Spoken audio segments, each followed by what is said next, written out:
down actually. And Hello, welcome to our latest adventure. Today we're heading to Ancient Corinth, which is where Paul here did some digs as part of his trip around Greece with the American Historical Society or something like that, to study for his PhD in ancient Greek stuff, ancient Greek literature. Yeah? And Latin. So come with us and we will show you Corinth.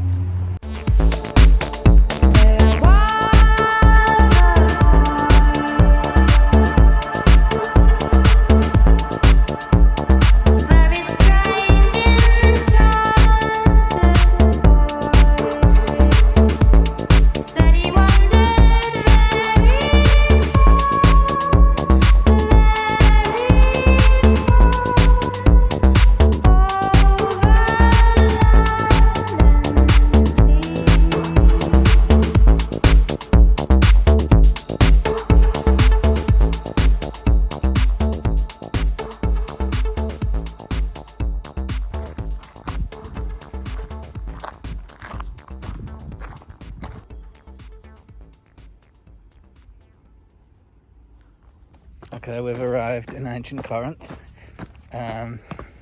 Take the train from Larissa Station to Corinthos, and then grab a taxi out the front, €12, to take you up to Ancient Corinth. And it's pretty beautiful. And this thing here is very famous because it bears the name of some guy from the Bible. This is like a stone from some paving, and it's some guy in the Bible. So when they do all these like the travels, you know, like in the footsteps of St. Paul tours around Greece, and they all come here and go, whoa. Because St. Paul mentions him in one of his letters to the Corinthians or something like that. So I don't remember exactly. And what's this? You know what this A is? house? This is a reservoir. Ah. Just sort of standing there as it always has. Bath complex. Maybe.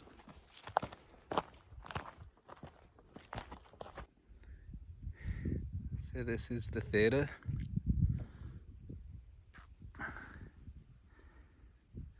So there's the passageway to backstage area. And they come onto the stage, which is down here at the bottom. And all the people would be seated around this hilly area in the amphitheater. Mm-hmm. And the building we're in now would be like the backstage theatre area building, maybe? Who knows?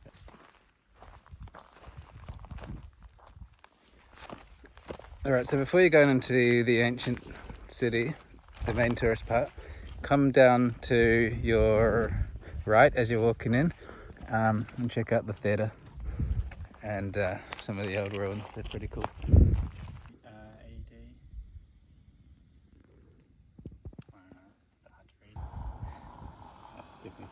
This is the Roman Odeon, and the difference between an Odeon and a theatre is that the Odeon has a roof, so it's basically a roofed theatre. Fountain of Glauke. It's just carved completely out of a piece of limestone rock. It wasn't a built structure, and it's a place to get water from, the Glauke fountain. If you can understand these diagrams, you'll understand how the water came. I don't. And it's also associated with the legend of Medea and Jason of the Argonauts.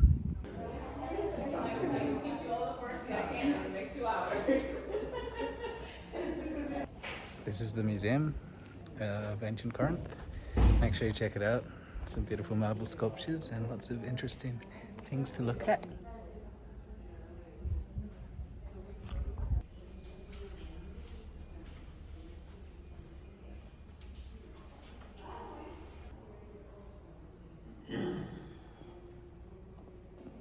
So this guy is Asclepius. He was a god of healing. And these are like inscriptions from people thanking him for healing them.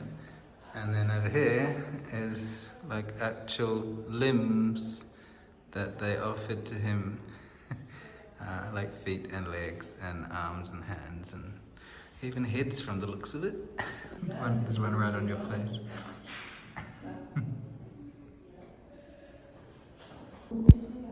Brains.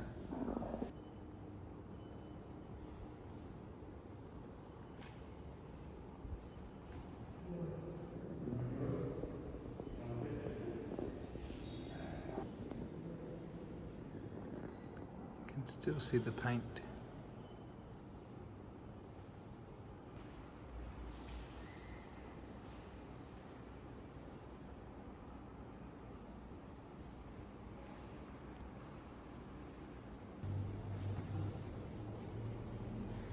I don't really know exactly who it was dedicated to or anything like that.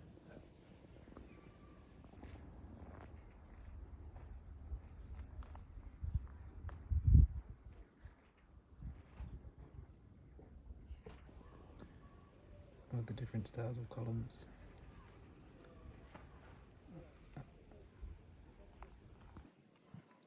This part is known as the Frankish city, which is where all the Franks lived. Anyone whose name was Frank lived in this area. And the castle up there is basically Frankish as well. And its current state.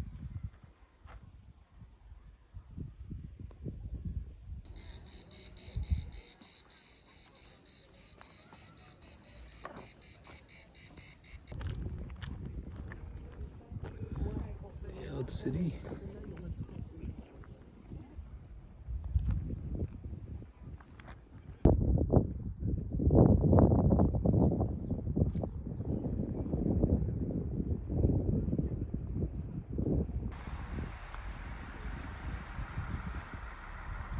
So behind me is the temple of Apollo, and also Paul, whose cat was called Apollo when we were growing up, actually. And this temple is from, what is it, 6th century BC? And it's in the archaic style.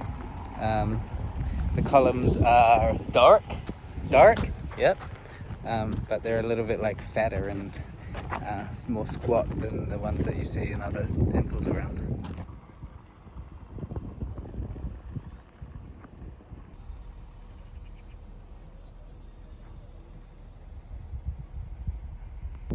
Okay, here's like the old city.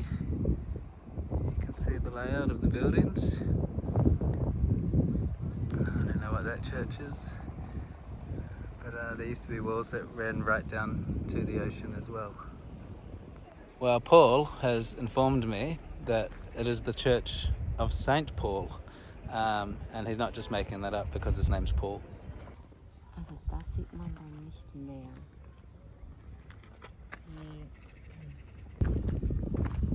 That looks like it's part of an old shop, apparently. And up here is the Acropolis on top of the hill. I learned today that there's not just one Acropolis. Every city has an Acropolis. But then when the city was taken over, it got destroyed, right? The city, not the Acropolis. Not the Acropolis. But now it's a castle for some reason. I don't know what. A French castle. Frankish castle. A Frankish castle.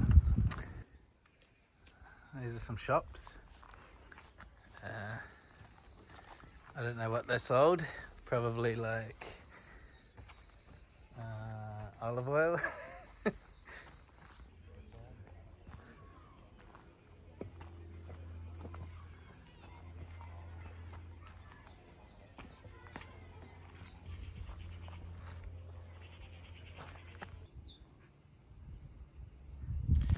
So this was the original layout of the Stoa, which is this long building here.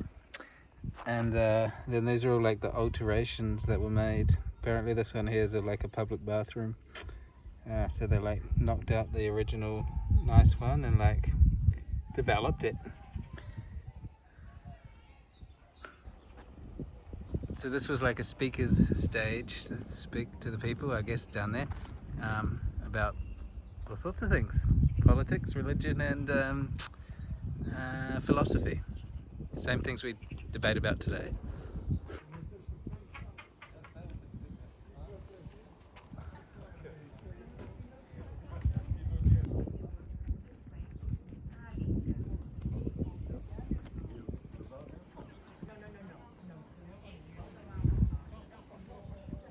The Fountain of Perini.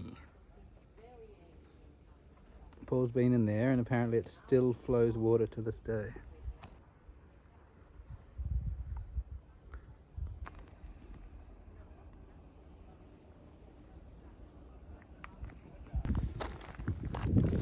So this is the original main street that went down towards the harbour, and it's all made of marble.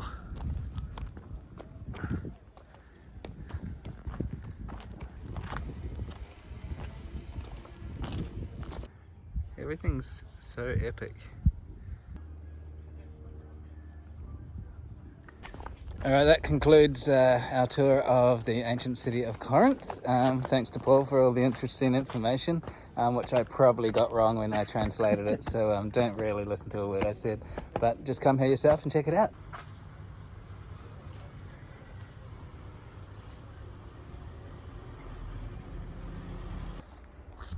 Okay, this is the temple of Asclepius, who was the guy that healed people. It's got a beautiful view from his temple, and that's the one at the museum where they had the little dedications to thank Asclepius for healing them and all the mystery limbs and brains and genitals and things like that. This is Gemelos restaurant. It's got the restaurant with the best view in Corinth. Hello.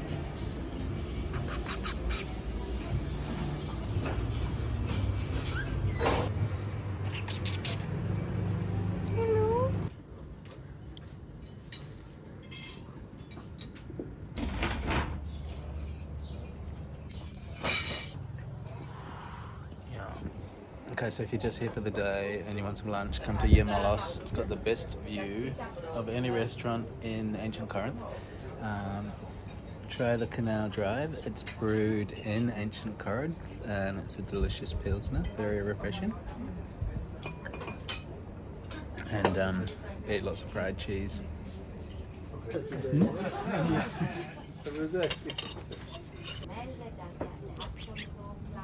What you doing?